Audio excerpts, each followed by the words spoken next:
Mais qui a dit qu'antillais était une couleur? Ce n'est absolument pas moi qui ai dit ça.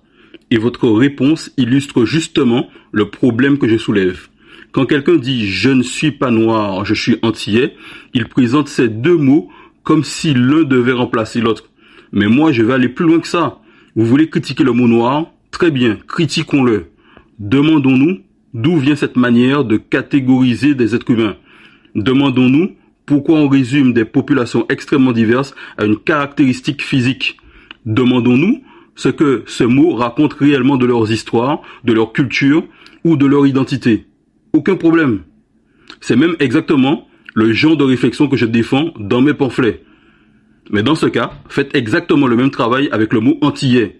Parce que pourquoi noir aurait-il le droit à toute votre déconstruction critique, tandis qu'antillais deviendrait soudain une identité naturelle qu'il ne faudrait surtout pas interroger? Le mot Antilles possède lui aussi une histoire. Il est issu de la cartographie européenne et renvoie historiquement à Antilla, une île légendaire fictive présente sur des cartes européennes avant même l'arrivée de Christophe Colomb dans la Caraïbe. Ce n'est donc ni le nom ancestral de populations africaines, ni celui que les peuples autochtones utilisaient pour désigner l'ensemble de notre région, la Caraïbe. Alors soyons cohérents. Si vous me dites le mot antillais ne suffit pas à me définir, je peux parfaitement l'entendre. Moi-même, je ne considère pas qu'une couleur suffise à définir mon identité, mais je n'ai aucun problème avec ça.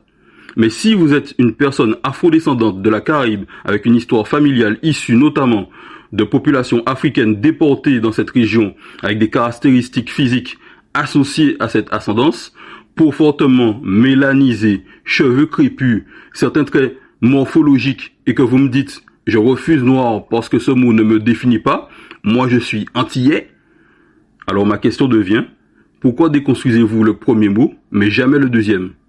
Parce que qu'antillais ne raconte pas davantage toute votre histoire.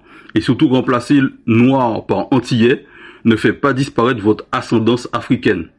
C'est précisément pour cela que personnellement, je préfère parler d'afro-caribéen.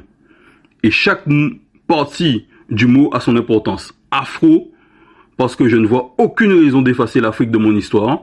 Je suis le descendant de populations africaines dont l'histoire ne commence pas au moment où elles arrivent dans la Caraïbe.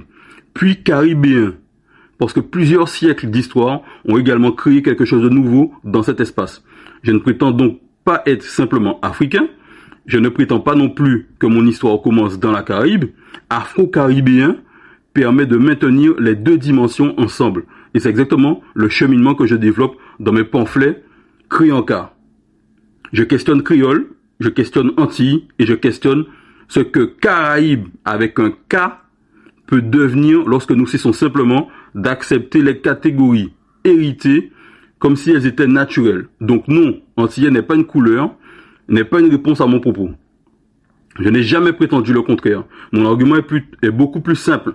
Vous avez parfaitement le droit de déconstruire le mot noir, mais si vous faites preuve d'une exigence historique, étymologique et identitaire extrême envers le mot noir, appliquez exactement la même exigence au mot antillais. Et si après avoir déconstruit les deux, vous refusez toujours catégoriquement celui qui rappelle votre ascendance africaine, mais conservez sans difficulté celui qui provient d'une nomenclature européenne, alors peut-être que le véritable problème n'était pas le vocabulaire, peut-être que ce qui vous dérangeait depuis le début, c'était l'Afrique.